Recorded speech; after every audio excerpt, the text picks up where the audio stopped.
Hello, and welcome to another erroneous episode of the Hellion Rebellion Rock and Roll Association, brought to you by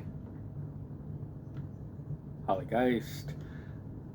Before we get started, we do have a moment of silence to recognize this week. This one goes out to Mr. James Chance. His real name was James Siegfried. He was a part of the early 80s no wave scene in New York City with the band Teenage Jesus and the Jerks. He was also a part of a band called the Contortions. Two bands that I've always heard the names of. I'm not familiar with any of those bands. I'm really not even familiar with the no wave label of music. Other than I know some alternative punk bands of the early 90s were oftentimes called a no wave sort of band. I've never really looked into that. But yeah, we lost James Chance today, I think. So let's go ahead and give this individual a moment of our silent respect.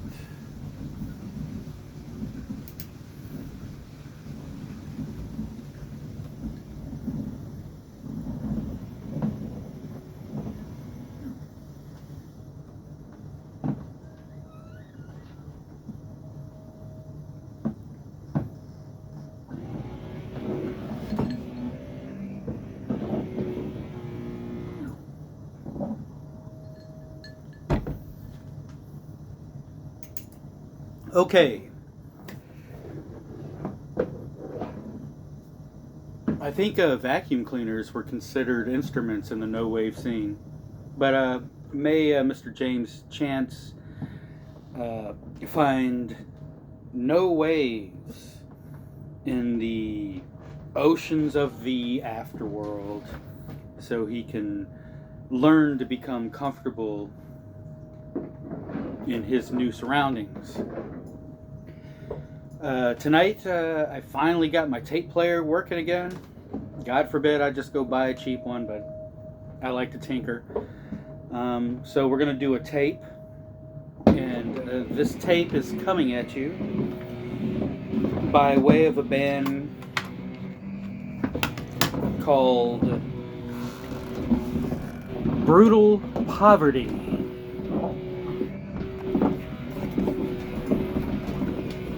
Brutal Poverty gets started around 1987.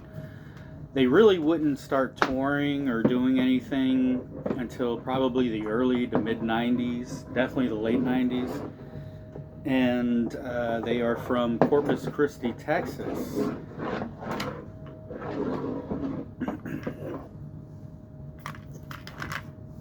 They're a funny band. They definitely live the hardcore lifestyle because I don't think they've ever put out a proper record or tape, CD, whatever you want to call them.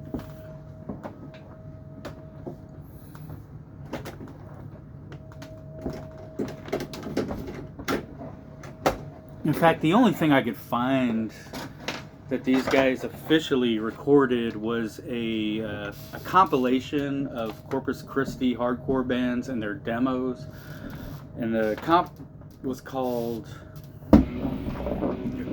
Fast Beats in a Slow Town.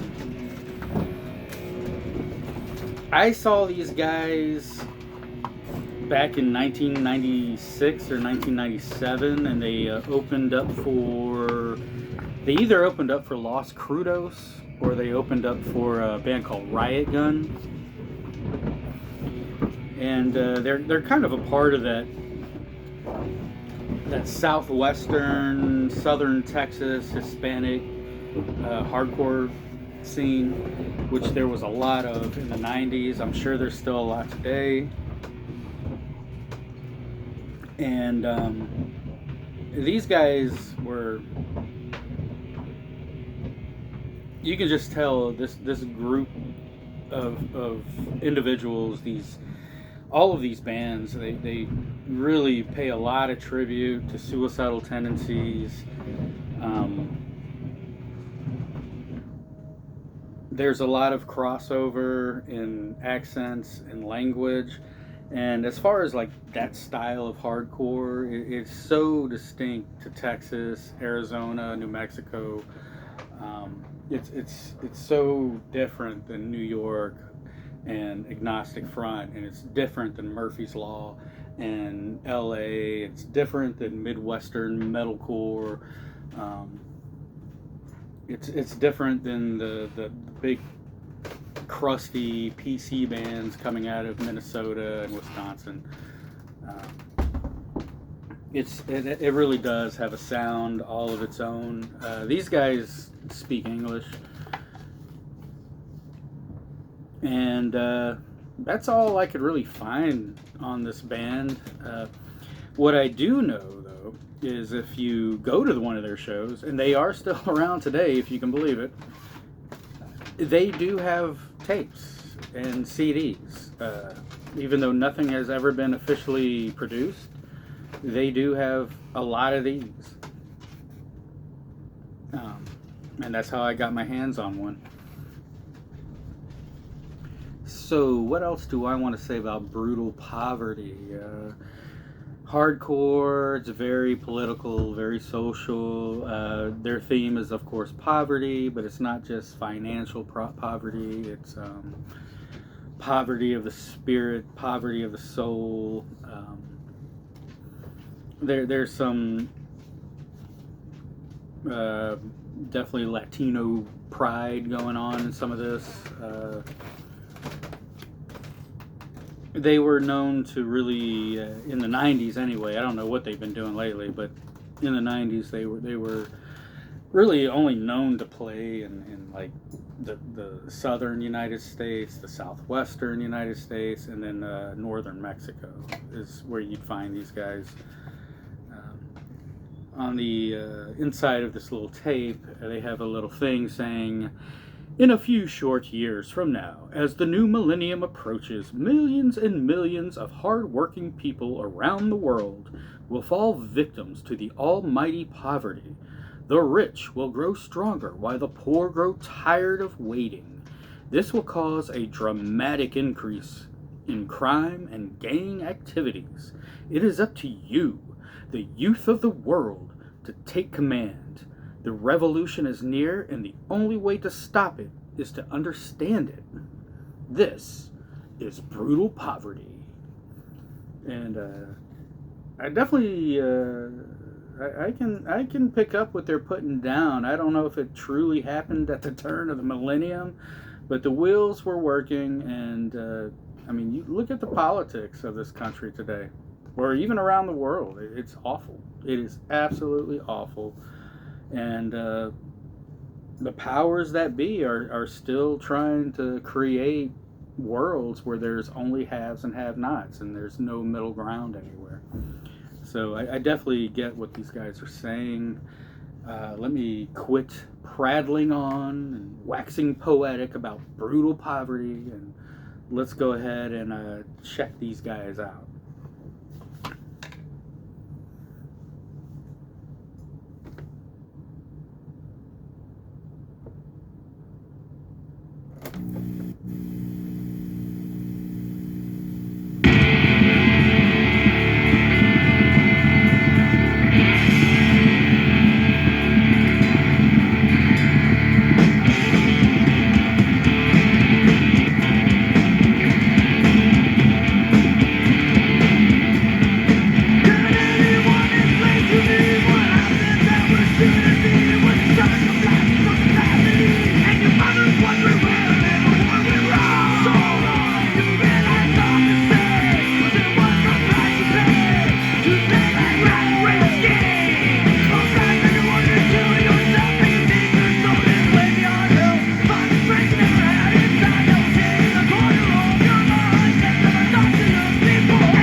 There you go. Brutal Poverty out of Corpus Christi, Texas, circa 1997.